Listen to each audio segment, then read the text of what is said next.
Today, officials from the Ministry of Internal Affairs, led by State Minister General David Muhoozi, alongside the Inspector General of Police, Byakagaba Abbas, appeared before the Defence Committee in Parliament to address queries regarding the National CCTV System project. So I want the IGP to come out clearly. During the discussion, it was revealed that the CCTV's cameras' performance average in Uganda stands at 85 to 95%. This, however, raised queries among MPs who sought clarity on the effectiveness of CCTV cameras amidst increasing criminalities, especially kidnaps.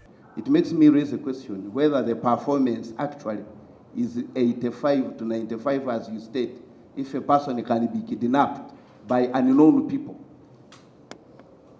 from Rukunjira and he is briefly seen by a camera in Impiji. What happened to the cameras between Impiji and Rukunjira distance almost over 300 kilometers? Some places have cameras, they are there. I don't know whether these are just cameras like flowers.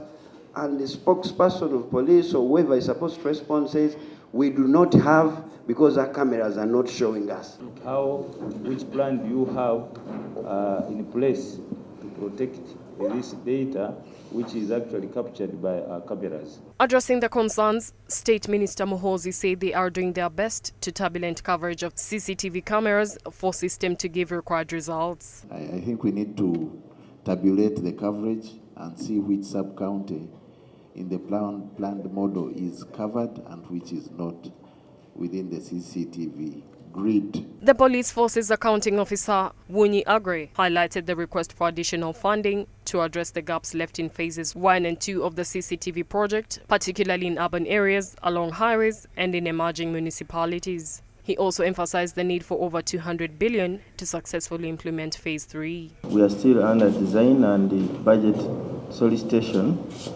but currently it is projected to be at 220 billion, which is the equivalent of $62 million US. The committee was also informed of the need for a robust legal framework to operationalize the CCTV cameras. We only use volunteer information from those with private cameras. We also don't have a legal regime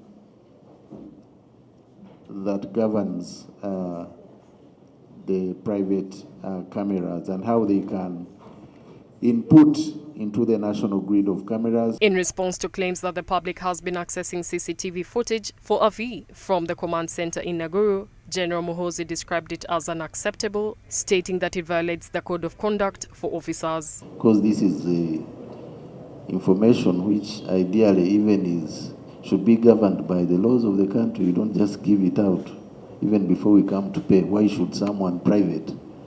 And it should ideally be used in law enforcement and investigations and prosecution. Meanwhile, on the issue of the deployment of JAT in Kawempe ahead of the by-election, Internal Affairs and Police noted that the concealment of the officials is not acceptable and they intend to take on disciplinary measures. First and foremost, we don't tolerate indiscipline.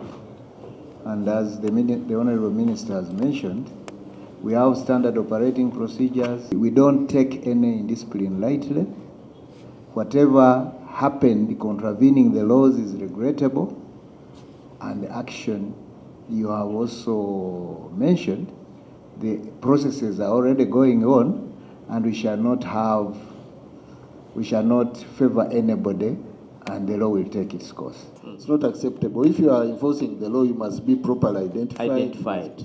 The National CCTV System project, conceived in 2017 as a measure to prevent crime, began its implementation on May 28, 2018. Phase 1 focused on the Kampala Metropolitan Policing Area, while Phase 2 expanded coverage to all municipalities, highways and major towns. However, Phase 3 has yet to commence.